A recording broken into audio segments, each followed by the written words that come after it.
Mesdames et messieurs, chers internautes, bonjour et merci d'être connectés encore sur African Crypto Media pour la matinale.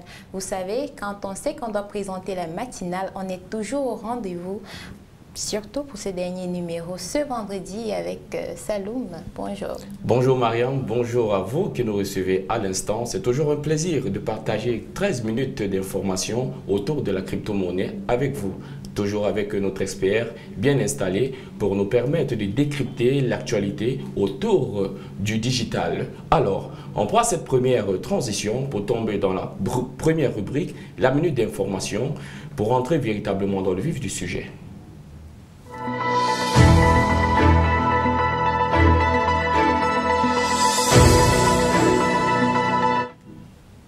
On parle toujours de Ripple ce matin avec M. Innocent Parso, mais d'abord, Mariam, on prend cet élément qui vient nous donner ou alors poser les jalons de l'actualité du jour. Pourquoi faut-il acheter du Ripple? Voici le moment très intéressant que vous attendez le plus dans cette vidéo. Pourquoi faut-il acheter du Ripple? Tout d'abord, il faut que vous sachiez que le Ripple a beaucoup plus de stabilité que le Bitcoin ou autre crypto-monnaie. Elle a dépassé le Bitcoin en termes de potentiel pour ces prochaines années également. L'achat du Ripple est en ce moment l'un des domaines d'investissement les plus puissants et les plus intéressants. Voici un petit résumé point par point qui va vous montrer à quel point acheter du Ripple est une bonne opportunité. Sachez que si vous voulez acheter du Ripple pour le trader en ligne, il est beaucoup plus volatile que l'euro USD, le GBP NZD, le GBP USD et bien d'autres encore. J'ai d'ailleurs écrit un article sur les paires de devises les plus volatiles, disponible dans la description. Si vous voulez vous procurer du Bitcoin, vous allez devoir subir le délai de transaction très long. En effet, il faut en moyenne 1 heure pour se procurer du Bitcoin. Alors que si vous voulez acheter du Ripple, il vous faudra patienter pas moins de 4 secondes, beaucoup moins de stress, inutile de regarder toutes les 2 minutes si votre transaction est exécutée. Sachez que l'Asie s'intéresse beaucoup au Ripple. Elle veut se servir de la crypto-monnaie Ripple pour transformer son système de virements internationaux en Chine, au Japon et en Corée. American Express a confirmé en avril 2019 utiliser la technologie Ripple, ce qui étend encore plus la portée de la technologie du Ripple. Ripple a affirmé avoir une connectivité entre les réseaux de paiement instantané et à la demande avec une traçabilité des fonds en temps réel et de faibles coûts opérationnels et de liquidité. L'histoire du Ripple a débuté en 2014 en tant que projet d'un programmeur canadien, Rein Fugera. Ce programmeur voulait en fait proposer un système de paiement instantané, unique et via Internet grâce au Ripple. On peut dire que son projet a fonctionné. Ripple est maintenant la 3e monnaie la plus populaire au monde. Sans le Bitcoin, Ripple est la crypto-monnaie qui propose la plus grosse croissance en valeur. Lorsque le projet commence à se montrer très prometteur, il a conclu des accords avec des plus grandes sociétés financières au monde. Ajoutez à ça que le Ripple a un coût très faible et une technologie qui est très prometteuse. Il est très intéressant d'en faire un investissement à long terme.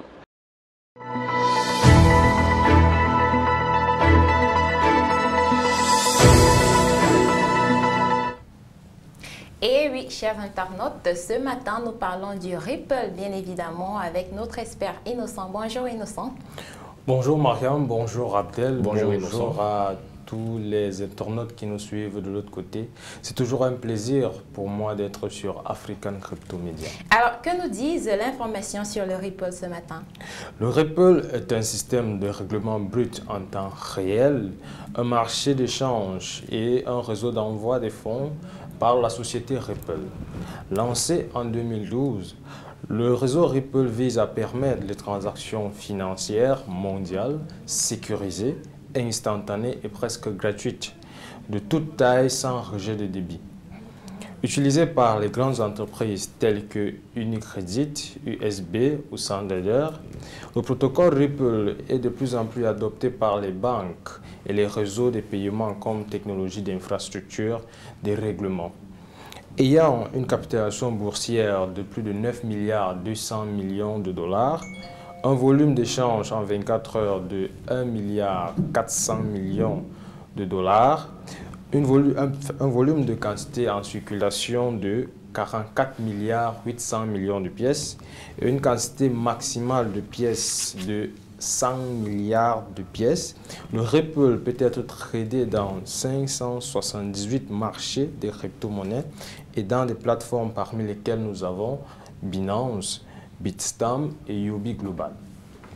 Alors, Monsieur Innocent, vous parlez de plateforme et de marché. C'est quoi la différence entre ces deux mots-là? Alors, il faut savoir clairement qu'une plateforme d'échange est un espace qui résume ou alors qui rassemble et les acheteurs et les vendeurs qui vendent des crypto-monnaies ou achètent des crypto-monnaies à des prix préférentiels. Maintenant, dans les plateformes, il y a la différence entre les marchés, c'est-à-dire que les monnaies avec lesquelles on peut acquérir d'autres monnaies. Dans le marché de Binance, par exemple, il y a le Bitcoin qui est le plus gros marché. Il y a le USDT, le Tether qui est un gros marché aussi. Il y a l'Ethereum, il y a le BNB. C'est-à-dire ce sont des monnaies avec lesquelles on peut acquérir d'autres monnaies. Vous voyez un peu. C'est-à-dire c'est un peu comme des relais. On peut acquérir. C'est pour ça qu'on appelle les marchés ou alors les parités. Raison pour laquelle vous allez voir qu'il y a la technique d'arbitrage qui permet de profiter de la différence des prix qui peuvent être dans les différents marchés pour acquérir une ou deux pièces de façon préférentielle, à un prix préférentiel autant pour moi. Donc tout utilisateur Ripple peut agir comme animateur de marché? Oui, tout utilisateur Ripple, parce que en fait c'est ça. Hein. C'est-à-dire que lorsque vous avez du Ripple, vous pouvez vendre, vous pouvez acheter avec les différents marchés. Bien d'informations qui nous font glisser dans l'astuce trading à quelques instants.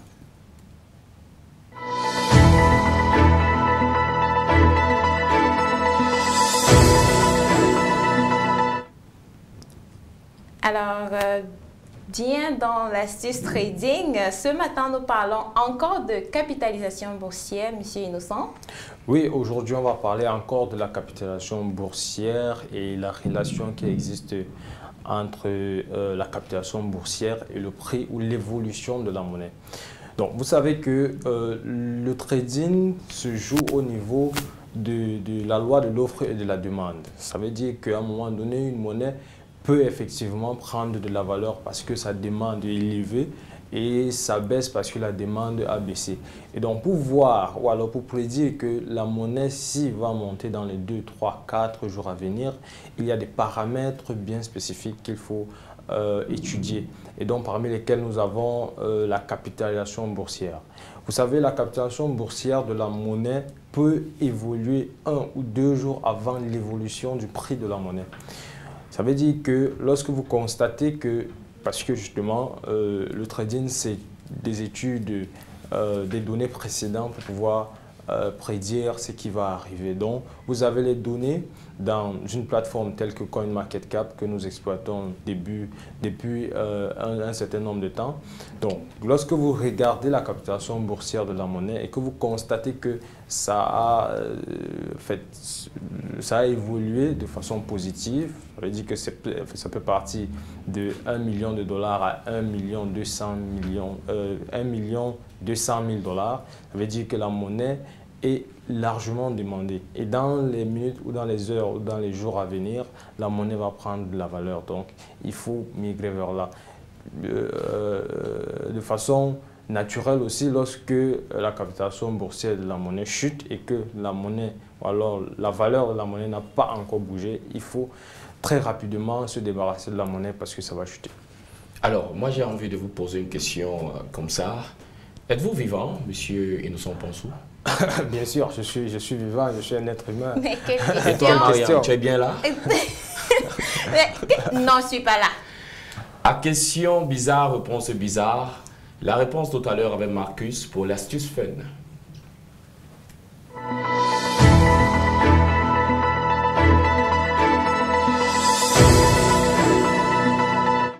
À partir de maintenant, j'ai décidé que à question bizarre, réponse bizarre.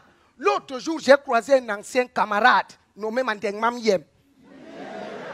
Il me pose la question, Marcus, tu vis? J'ai répondu non, je suis mort la semaine passée.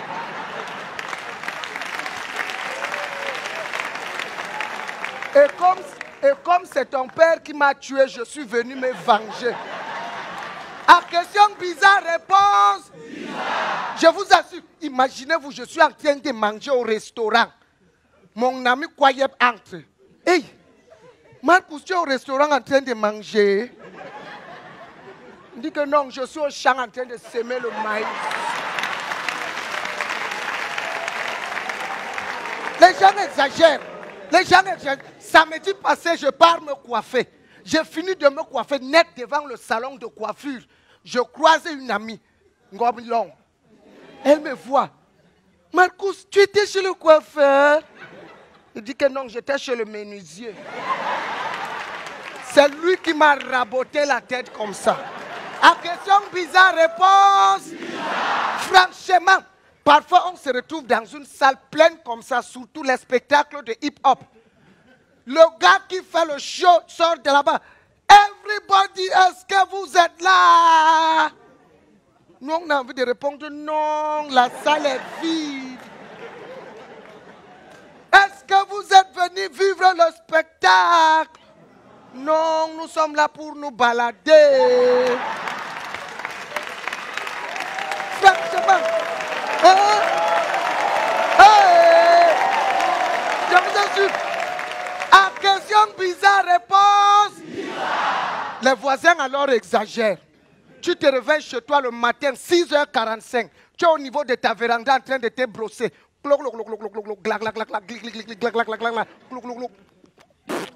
Les gens se brossent quand même bizarrement. Hein? Le voisin sort là-bas, il te voit le matin. Il te pose la question. Hé voisin, tu t'es réveillé? Je dis que non, je somnole encore.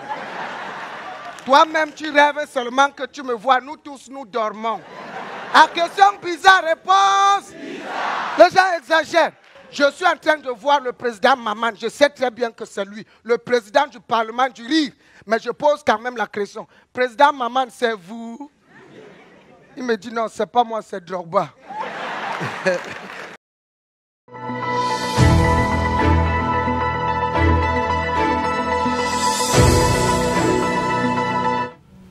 Qu'est-ce que c'est que cette question bizarre? J'aurais dû m'en douter, mais alors vraiment, Saloum. Monsieur Innocent, avez-vous déjà eu à faire face à ce type de questions? Oui, beaucoup. Quand tu vois, il te dit, hey, mais est-ce que c'est toi? Tu vis encore? Il dit non, c'est pas moi, c'est Marcus. On a tendance à se demander à quoi est-ce qu'il pense parfois en posant ce type de questions. Franchement. Et tu vois quelqu'un subitement là, tu vis? Quelle question bizarre. Alors, merci d'avoir été des nôtres pour ce numéro de la matinale là, qui est bien évidemment le dernier de la semaine. Nous vous donnons rendez-vous à lundi lorsqu'il sera 9h précise. Saloum. D'ici là, portez-vous bien. Bon week-end à vous, monsieur Innocent. C'est toujours un plaisir pour moi d'être là. Rendez-vous lundi.